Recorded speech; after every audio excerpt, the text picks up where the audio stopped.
Puis ça dit, ouais, c'est bon, ça repart.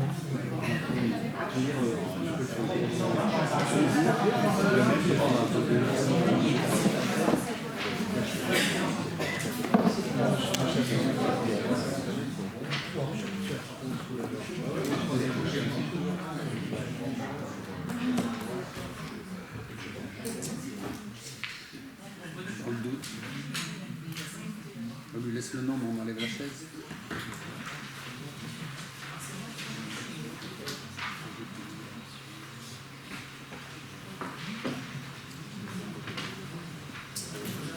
Et quoi?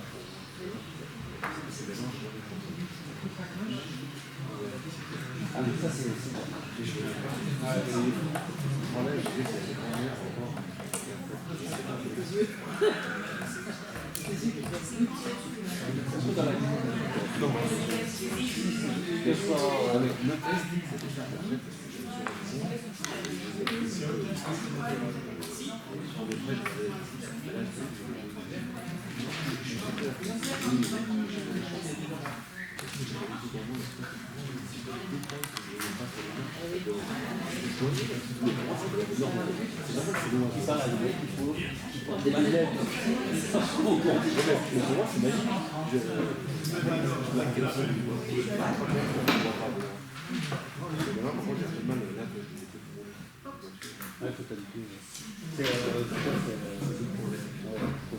Bien, bonsoir à toutes et à tous, merci de votre présence. Pour ce qui est des quorums, du quorum, pardon, il n'y a pas de une, donc voilà.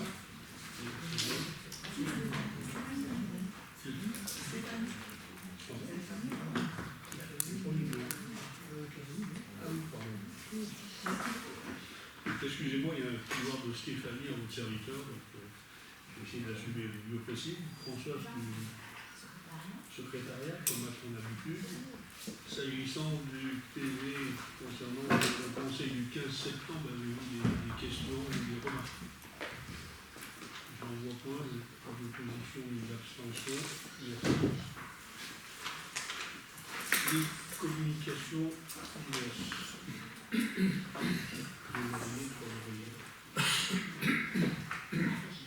Bonsoir à tous. Donc juste une petite communication pour le label Ville Active et Sportive. Donc nous avons conservé nos 2 lauriers encore pour 3 ans. Donc nous sommes toujours labellisés, donc Ville Active et Sportive. Voilà, ce label qui récompense la vitalité des territoires et leur volonté de faire de l'activité physique et sportive un levier de santé, cohésion et d'activité. Merci. Ensuite, vous avez les différents rapports annuels de la communauté d'agneaux à l'Isère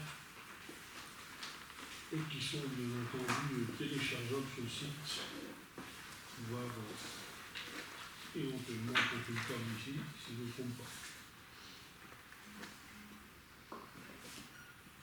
Ensuite, la société Framatome, comme certainement vous le savez, a sollicité une autorisation environnementale concernant son projet d'extension sur la capacité de production consistant à l'implantation de 2 fours. Donc, les travaux de terrassement ont commencé depuis plus d'1 an, si je ne me trompe pas, pour ceux qui passent là-bas. Et donc, il y a une consultation du public du 12 novembre au 12 février, comme vous le voyez, et un commissaire enquêteur qui sera nommé et qui se tiendra à disposition du public. Enfin, 2 réunions publiques au salle des fêtes, le lundi 24 novembre et le jeudi 29 janvier. Donc, une réunion de clôture pour celles et ceux qui veulent assister à la présentation. Voilà.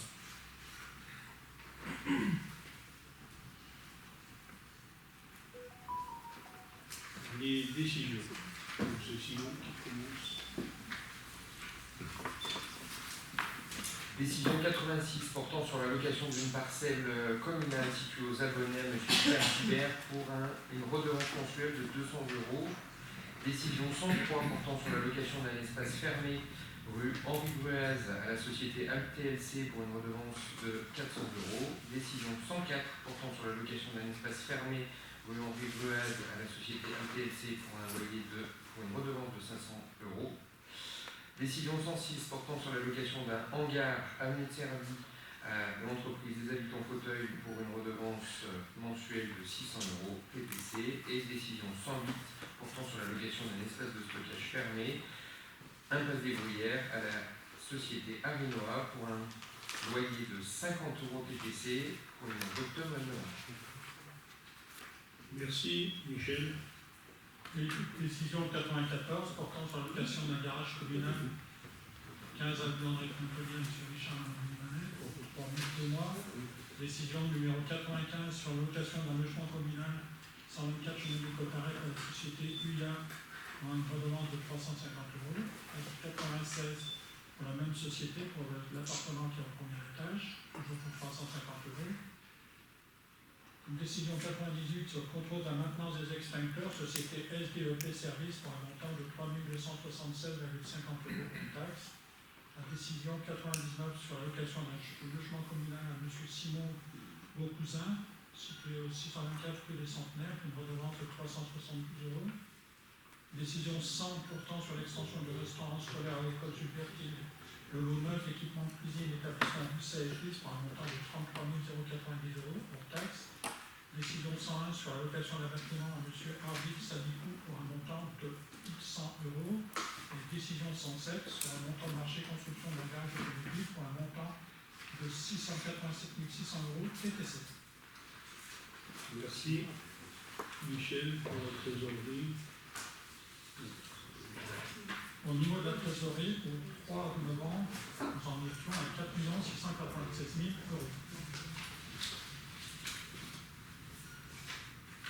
Très bien. Procéder à l'examen du compte de revenus.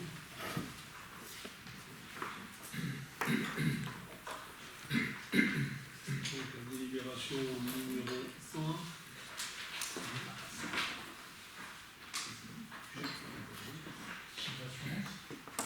Les assurances. Bien, monsieur le maire. Oui. Donc, les prestations d'assurance diverses, le lot 1. Donc, on a lancé les prestations pour 4 lots. Lot 1, dommage aux biens. Lot 2, responsabilité civile. Lot 3, RC de remontée mécanique. Lot 4, protection juridique et défense pénale. Pour le lot 1, dommage aux biens, c'est la société Extera, société NMA Assurance, pour un montant de 75 542,87 €. L'année dernière, nous en étions à 44 478,95 €. Le lot 2, responsabilité civile, toujours pareil, Xpera et MMA Assurance, pour un montant de 15 991,06 €, responsabilité civile. L'année dernière, nous en étions à 2 792,22 €. Lot 3, RC du remontée mécanique, toujours pareil, société MMA Assurance, pour un montant de 2 000 €. L'année dernière, nous étions à 2 917,23 €. Et le lot 4, protection juridique et défense pénale, c'est la société 4 RAID 10 rue de la Payanville, pour un montant de 2 230,87 €. Je regardais à combien on était l'année dernière. On était à 1 262,77 €. Si on fait le total de tout ce qu'on a vu ici, l'année dernière, nous en étions à 51 451,17 €. Et pour 2026, on sera à 95 764,80 €, pour une augmentation de 86%. Et la chance qu'on a, c'est que sur tous les lots, on a eu des propositions, ce qui n'est pas le cas pour beaucoup de communes. On est quand même assuré.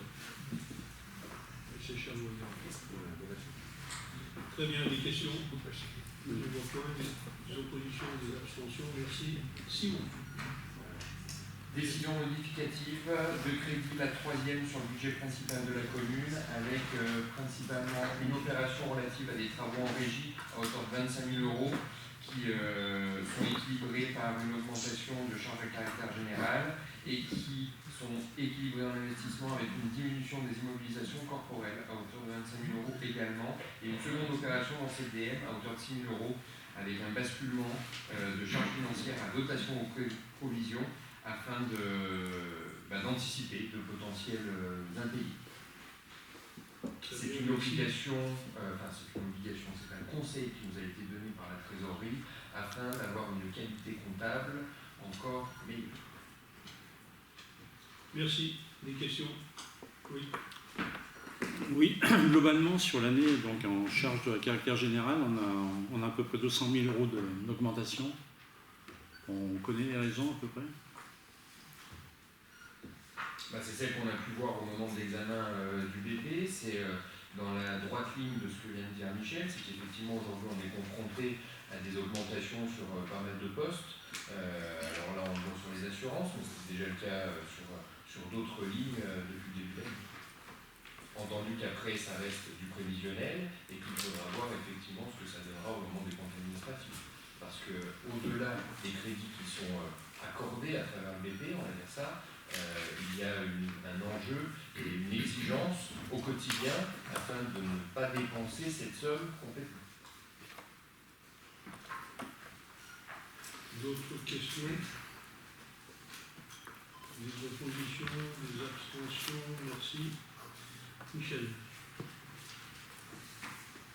Décision modificative sur le budget cuisine centrale, c'est une dotation aux provisions de 500 euros, comme l'a dit Simon, c'est provisionner des éventuels non-paiements de l'assurance scolaire. Merci. Question? Pas de questions, pas d'opposition, des abstentions. Très bien, Michel. Je vais pas lui avoir.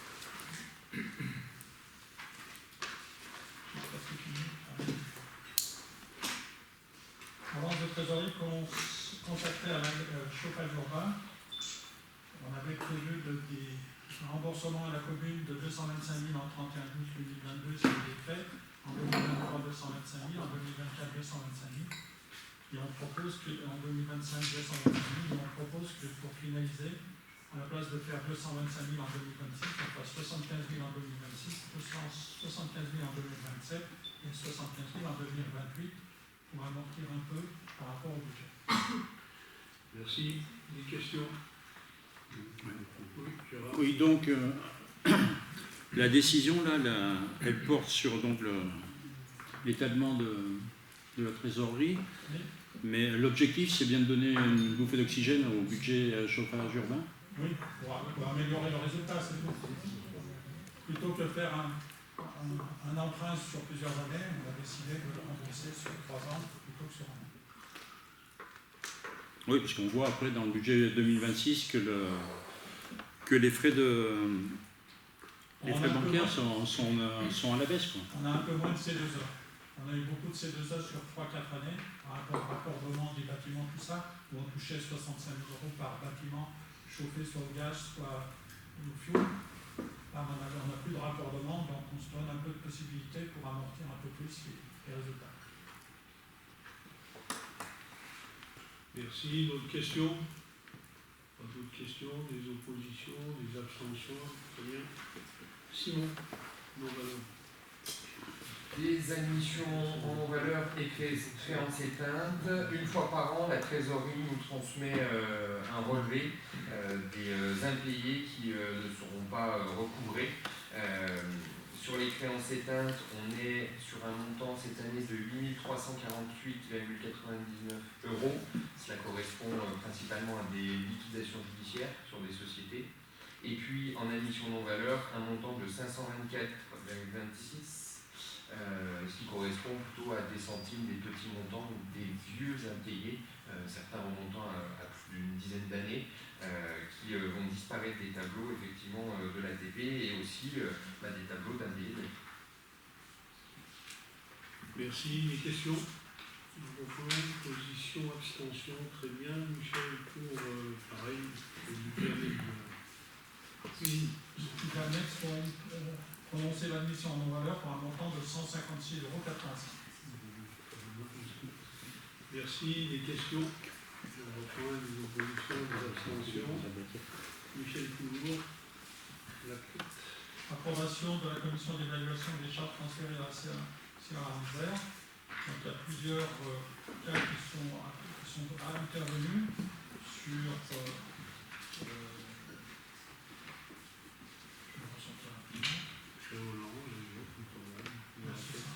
donc la première, c'est sur Crèveland, au programme de béton Plumet Saint-Nicolas-Lachette, par rapport à des sentiers raquettes d'hiver.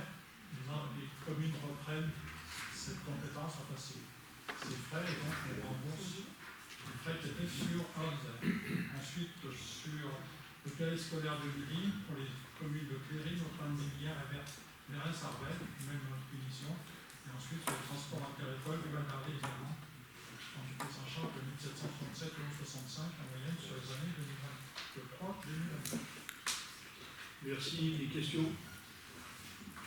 Pas de questions, pas de proposition ou d'abstention. Très bien. Simon.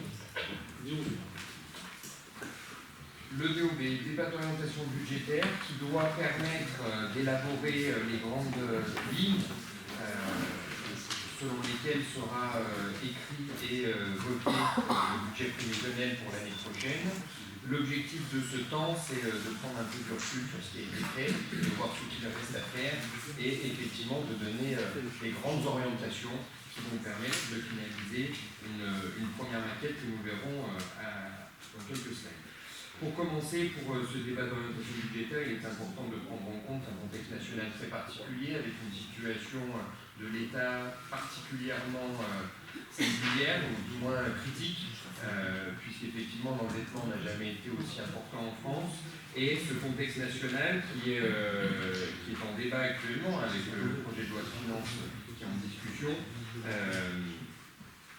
amène à avoir quelques informations qui auront des répercussions sur les collectivités, puisque les premiers éléments qui ont pu être dévoilés sont effectivement clairement défavorables aux collectivités, avec des baisses de compensation, des baisses de subventions, de dotations, la hausse du FPIC ou encore le doublement du DILICO. Ce dispositif nouveau, apparu l'année dernière, dispositif de lissage conjoncturel, qui était censé être un emprunt de l'État aux collectivités et qui finalement, pour quelque chose d'assez éphémère, risque de s'inscrire dans la durée et encore une fois qui pour l'année prochaine va d'ores et déjà doubler. Pour la ville d'Ugine, c'était un montant autour de 25 000 € l'année dernière, ce sera plutôt autour de 50 000 € l'année prochaine, donc c'est la marge de manœuvre qui va être volée à la collectivité et on ne parle même pas d'Arlisère, collectivité plus importante et d'autant plus impactée, qui voit également son DILICO doubler a priori l'année prochaine en passant de 800 000 à 1,6 million. Au-delà du contexte national, si on revient un peu sur le local, afin d'élaborer le BP pour l'année prochaine, il faut prendre en compte différents grands points, et en particulier peut-être l'un des plus importants, puisque ce sont eux qui font tourner la machine au quotidien, les effectifs communaux. Pour 2025, il y avait 124 agents dans la collectivité pour un total à 106 ETP, avec des effectifs qui, si on remonte sur 3 ans, sont assez stables. Si on observe la pyramide des âges, on peut s'interroger notamment, ça soulève un enjeu, c'est important, c'est l'attractivité des postes, avec effectivement un petit peu moins de 40 ans, et un enjeu finalement à être proactif pour la commune, continuer à être proactif, poursuivre le travail dans ce sens, pour continuer à attirer et avoir effectivement des agents, maintenir les effectifs et pouvoir continuer à mener les services aux populations. Pour cela, et au-delà des revalorisations qui sont dues, que ce soit sur le SMIC ou le point d'indice, la ville d'Ugine a mis en place un certain nombre de choses, et en particulier le régime indemnitaire, depuis un nouveau régime indemnitaire depuis 2023, ce qui a un coût, et ce qui impacte forcément le budget prévisionnel. Le nouveau régime indemnitaire, c'est plus de 300 000 € sur la ligne charge de personnel. Mais ça participe à continuer à attirer, effectivement, à avoir des candidatures et à conserver, à maintenir le personnel de qualité qui est en place aujourd'hui au sein de la collectivité. Ça permet de valoriser des compétences et de valoriser les responsabilités que chacun des agents peut avoir. Au-delà de ça, il y a des postes liés à ces charges de personnel qui s'envolent également, et c'est en particulier depuis 2024 et encore pour l'année prochaine, la CNRACL, donc cotisation patronale, qui évolue fortement et qui va impacter forcément le budget. Autre point très important pour l'élaboration du BP, la dette. de la commune et puis de ses budgets annexes. Donc de la dette, il y en a, enfin, de l'emprunt, il y en a sur le budget principal et sur le budget annexe chauffage urbain. En tout, il y a 13 emprunts pour un encours d'un peu plus de 7,4 millions, avec un taux moyen à 2,2. C'est plutôt bien et avec un remboursement progressif qui permet effectivement d'être assez serein quant à l'avenir et surtout de redéclencher un petit peu de possibilités d'emprunt si nécessaire. Sur la commune, d'une manière plus générale, si on regarde un petit peu effectivement en arrière, depuis sur la période 2020-2024, puisque l'on a des éléments à ce niveau-là, en rétrospective, on peut constater qu'effectivement nos produits réels de fonctionnement, donc les principales recettes de la commune, ont évolué, plus 10%. C'est bien. Mais en parallèle, au niveau des charges réelles de fonctionnement, on a connu une hausse de plus de 16%. Donc effectivement, on est dans une situation où il faut être vigilant du fait de cette évolution plus rapide du mauvais côté, c'est-à-dire du côté des charges, que du côté des produits. À côté de ça, toujours dans la logique du point précédent, sur la dette financière, on peut constater que nous avons une dette qui diminue fortement, l'encours a baissé.